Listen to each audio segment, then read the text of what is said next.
السلام علیکم بچوں آج ہم لوگ میر تقی میر کے بارے میں پڑھیں گے۔ جیسا کہ آپ سب جانتے ہی ہیں کہ میر تقی میر اردو کے ایک بہت بڑے شاعر، آپ کا نام میر تقی اور تخلص میر تھا۔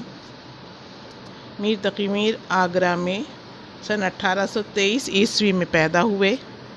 ان کے بچپن میں ہی ان کے والد بزرگوار کا انتقال ہو گیا تھا۔ یہ آگرہ کے ایک خاندان سے تعلق رکھتے تھے۔ والد کے انتقال کے بعد کچھ خاندانی جھگڑوں کی وجہ سے یہ اپنے سوتیلے ماموں اور مشہور شاعر سراج الدین علی خاں آرزو کے یہاں دلی میں رہنے لگے۔ آرزو اپنے وقت کے بڑے رئیس اور فارسی اردو کے عالم اور شاعر تھے۔ ان کے سایہ عاطفت میں آپ کی شاعری کو بلندی ملی، لیکن دونوں کا نباہ نہ ہو سکا۔ میر کو آرزو کا گھر بھی چھوڑنا پڑا۔ وہ برسوں دلی میں مارے پھرتے رہے۔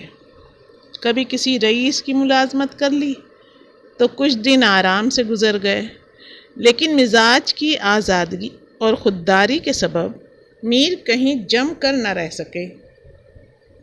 پھر انہوں نے دلی میں رہنا مشکل جان کر لکھنؤ کی راہ لی۔ سن 1882 عیسوی میں میر سن 1882 عیسوی کے قریب لکھنؤ پہنچے۔ نواب آصف الدولہ نے ان کو ہاتھوں ہاتھ لیا۔ میر کی باقی زندگی بہت آرام سے گزری۔ لکھنؤ میں سن 1810 عیسوی میں ان کا انتقال ہو گیا۔ خصوصیات کلام۔ آپ کا کلام آپ کی قلبی واردات کی سچی تصویر ہے۔ شروع سے ہی شعر و شاعری سے ہی ان کا کلام مشہور و مقبول ہو چکا تھا۔ یہ صورت آج بھی باقی ہے اور کچھ لوگ میر کو اردو کا سب سے بڑا شاعر کہتے ہیں۔ عام طور پر یہ کہا جاتا ہے کہ میر کی شاعری رنج و غم سے بھری ہوئی ہے۔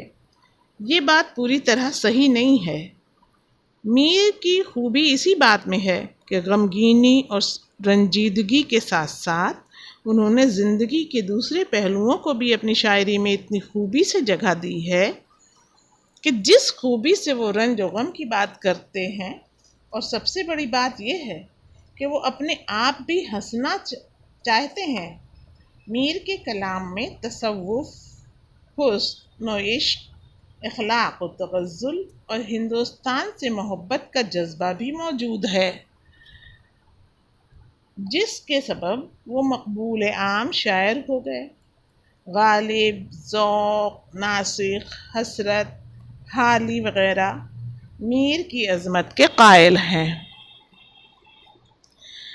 دیکھیے غالب کا ایک شعر ملاحظہ ہو: ریختہ کے تمہیں استاد نہیں ہو غالب، کہتے ہیں اگلے زمانے میں کوئی میر بھی تھا۔ ایسے ہی دیکھیے حسرت کا شعر میرے بھی ہیں پردرد ولیکن حسرت، میر کا شیوہ گفتار کہاں سے لاؤں۔ میر بہت نازک مزاج تھے۔ یہ نازک مزاجی ان کے کلام میں بھی پائی جاتی ہے۔ سرہانے میر کے آہستہ بولو، ابھی ٹک روتے روتے سو گیا ہے۔ میر نے ہندوستانی عناصر اور کھڑی بولی کو غزل میں جگہ دے کر غزل کو سنوارا ہے۔ اردو غزل میں ایک اضافہ کیا ہے۔ میر کے یہاں شعریت بھی ہے، تغزل بھی۔ زبان بالکل سادہ ہے۔ ہر شعر دل سے کہتے ہیں۔ جو دیکھا تحریر کیا اور اس کو نظم کر دیا۔ میر کے یہاں مجازی عشق ہے۔ ان کے یہاں تنفس کا طوفان نہیں ہے۔ وہ زندگی بھر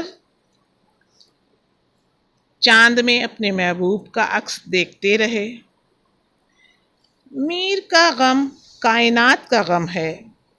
ان کو زندگی کی بے ثباتی کا افسوس ہے۔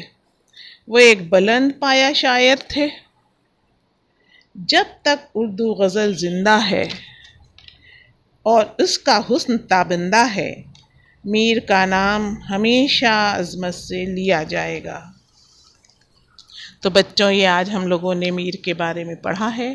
اسے آپ سن کر کے